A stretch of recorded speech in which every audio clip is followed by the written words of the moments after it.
I'm saying I lived in a place called Grays. That place, whoever named it had a fucking sense of humour, because it is grey, right? It's in the suburbs of Essex. When I grew up there in that humdrum town, like a Morrissey lyric, I thought it would be good to be rich and famous. It would be good to be the opposite of this. It would be good to have stuff. It'd be good to have money. It'd be good to be invited to the party. Well, I've been invited. I've been in. We're having this chat in a private Swish members club in East London. It's super cool. There's bare brick walls. Everyone's double good looking. But I've been inside now. I've seen the other side of the looking glass. It ain't fucking worth it. It's not good. It don't feed your soul. I still feel empty inside. Because I tell you why. Because the things that you're being offered can't feel what we're looking for. Because we're like, do you know what? Whilst the Tories will tell you, oh, like, you're a selfish person, look after yourself, there's no such thing as society, what I say is that we're basically all right human beings. Whenever there's a disaster or an accident, people's impulse is to help one another. Why not cultivate these impulses? And I'm so sorry if that sounds like naive or sixth form, but I'm saying, like, well, listen, what are the basic facts? We are on a planet. On, as far as we know, in infinite space. There are limited resources on the planet. There are a certain number of people on the planet. We need systems that get the resources to the people while respecting the planet. Any system that's detrimental to the planet or detrimental to the people because it helps one or two bods, fuck it off. We're allowed to do that, you know. This thing that's happening now, capitalism, it's held in place by lies, police force, and military. It's not like a sort of a thing that just happened like, you know, like monkeys picking fleas off each other. It's not a natural behaviour. It's inculcated, it's indoctrinated, and it's held together with fear. It may be indoctrinated, but people vote for it. Well, they shouldn't. That's my point. I know, but... Stop it. So Stop voting. That's your... And on the profit line, what do you say to people who say, what about your profits? I remember when I was poor and I complained about shit. They said, oh, it's because you're bitter. Now I've got a few quid and I complain about shit. I'm a hypocrite. Really what they want is no one saying anything. That's what they want. If you're poor, they say you're bitter. If you're rich, they say you're a hypocrite. Because they don't give a fuck. They don't want this conversation. They don't want us talking about this.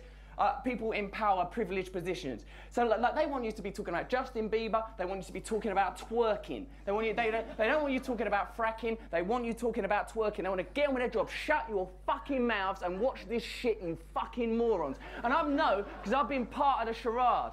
But, you know, I'm awake now.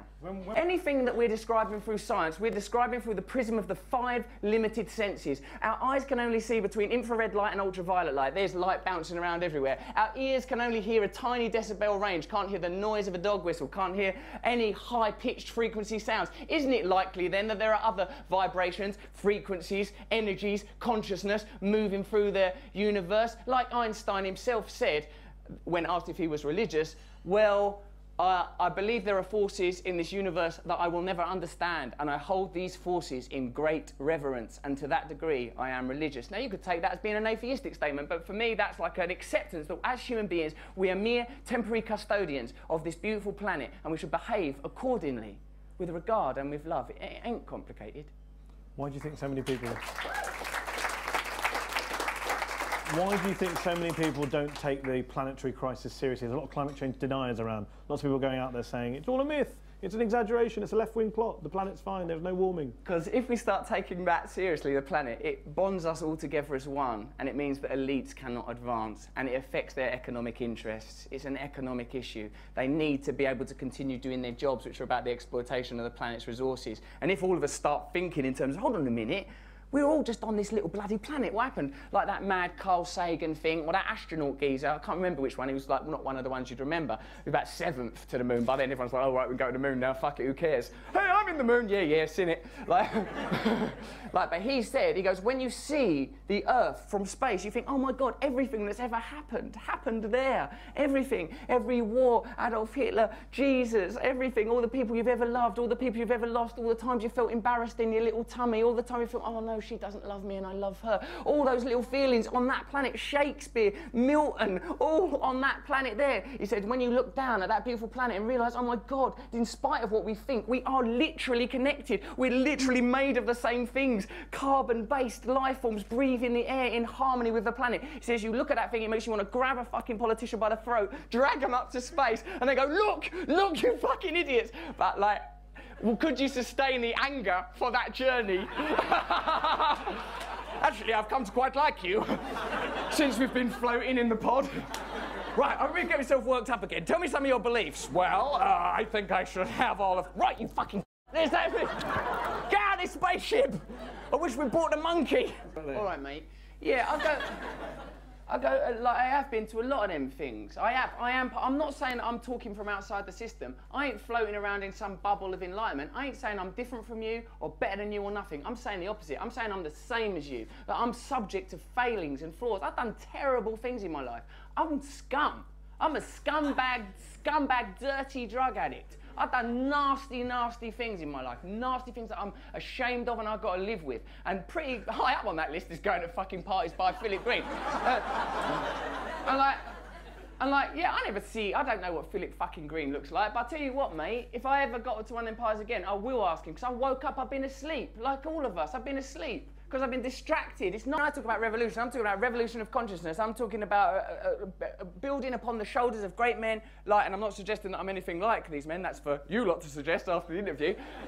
Gandhi and Dr. King. You know, they're people non-violent civil protest, absolute total disobedience. Total disobedience is what I'm talking about.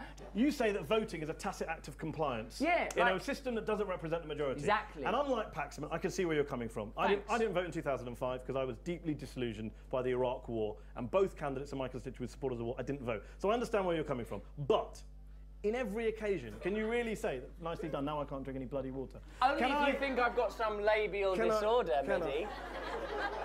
Do you want to see the results? We'll talk about that afterwards. Give him some penicillin first. In every occasion, are you saying not to vote?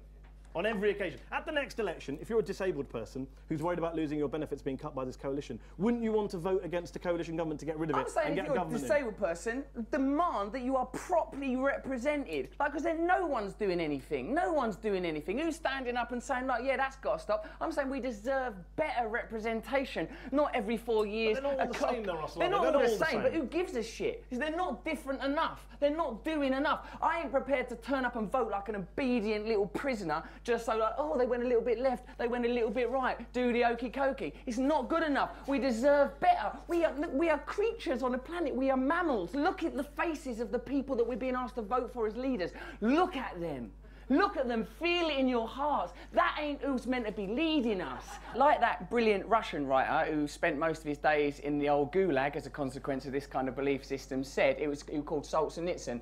He said, the line between good and evil runs not between cultures, religions or creeds, but through every human heart. So I recognise in myself the capacity for selfishness, for lustfulness, for egotism, and because I recognise these qualities in myself, I would prefer a culture that didn't celebrate, exacerbate, stimulate the most negative aspects of our species, inculcate them, reward them financially, till we get to a kind of a cultural hysteria where we're destroying the planet. Recently, of having to start I have recently had to start paying bedroom tax. I've got 2 daughters, a 14-year-old and an 11-year-old, who fight like cat and dog. What is your view on bedroom tax? Oh, it's disgusting, mate. I don't even properly understand it, but if it's like people without enough money are getting ripped off more money when there's people who've got loads of money that aren't paying any, how can that be fair? Why are people's lives being made worse? Why are we being told it's the only way? We've all got to tighten our belt strings, pull up our shoes. Here's a question. Go on, mate. Of the 2 political parties at the next major political next election, one of them is promising to get rid of the bedroom tax. Should she not vote for that party to try and get rid of the bedroom tax? No, don't. Expect more. Expect better. Sorry. Don't let them lower your horizons. Don't let them lower your expectations. You are worth more. You are a beautiful child of God. Thanks for the fucking letting me off the bedroom tax. Get the fucking money of the super rich corporations, give her a proper fucking house. Until one of them parties starts offering proper options. Russell, that's not an offer in 2015. It will Who do you think they represent? They represent us. If we stop tolerating this shit, then it ends. And because of like you, mate, who are meant to be a proper fucking lefty, going, but if we vote Labour, can we have a couple of scraps? Fuck them.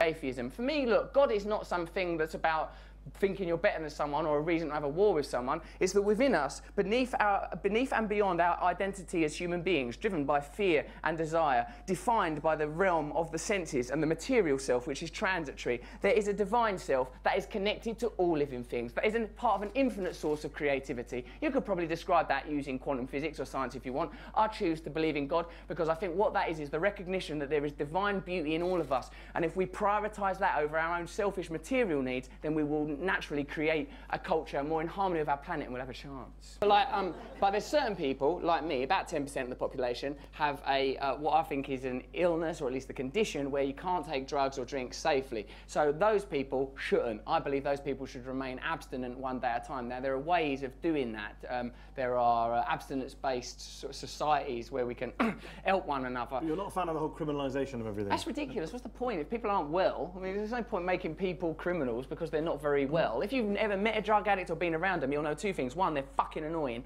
And two, they're not doing it for pleasure. They're doing it because they cannot cope with the pain of being alive. They can't cope with it anymore. The upset, the hurt, the loneliness, the emptiness. And drugs and alcohol is not the problem for these people. Reality is the problem for these people. Drugs and alcohol is the solution to that problem because you simply can't cope. That's what it was for me.